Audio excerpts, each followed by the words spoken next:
Each body has a center of gravity of its own, but when they come together, there's one center of gravity that they share.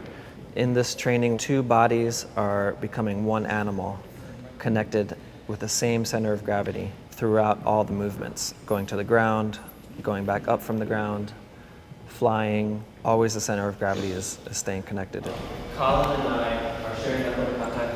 We're both falling into that point of contact. See, I'm kind of supporting him and he's supporting me with the point of contact. What happens is we learn to feel the ground, to sense where the ground is through their feet, through their arms, and we don't even have to be looking at where it is, we can feel it.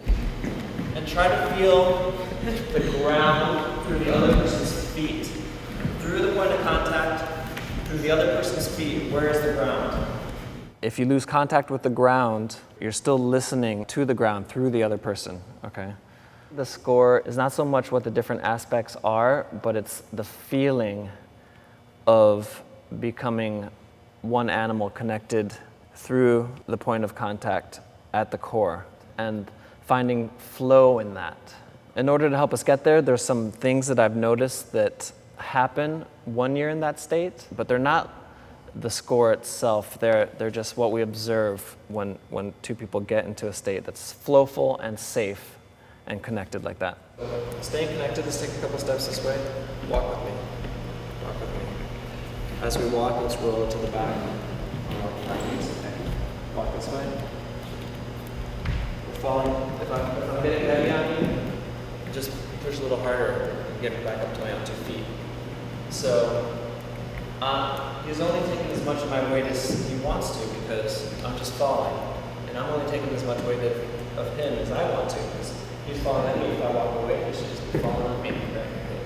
We're learning how to be one animal, 4 legs. Both hands to the ground. Both hands to the ground here. The hips stay kind of high until the hands are on the ground.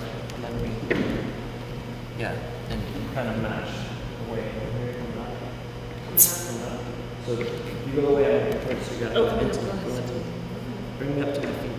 Yeah. Let's do that again. 2 steps this way. Okay. Down. Keep that core connection here. As we turn around here. And then as we go, one hand is the ground on this side. Keep it. Yeah. See, it's easier to get up to it than on your own, right? Think about where I'm connected to the ground and always go towards that. So go towards where I'm connected to the ground. Yes. Exactly. But we didn't have to go up a level. We can go towards, I'm going towards where he's connected to the ground. He's connected there, so I'm going to be going towards that point. It's really challenging and it takes a lot of kind of deprogramming because we have so many habits and so many patterned ways to move. But like any sport, like anything, once you practice it enough, it becomes second nature. And that's what we've discovered with this score is that the more you do it, the less you have to think about it, the more it's just in the body and in the mind. Yeah, chase me with your core. Don't let me slide away. Yeah, that's another moment that's hard. Don't let me slide away. Well, if you're here, use this leg. Lift up this knee. Push the foot on the ground. Now lift up your hip and get it over me. Yes. Exactly. You see that? Yeah. So watch. So look at where I am.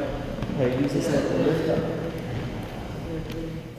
It's allowing people to recognize the state of shared balance.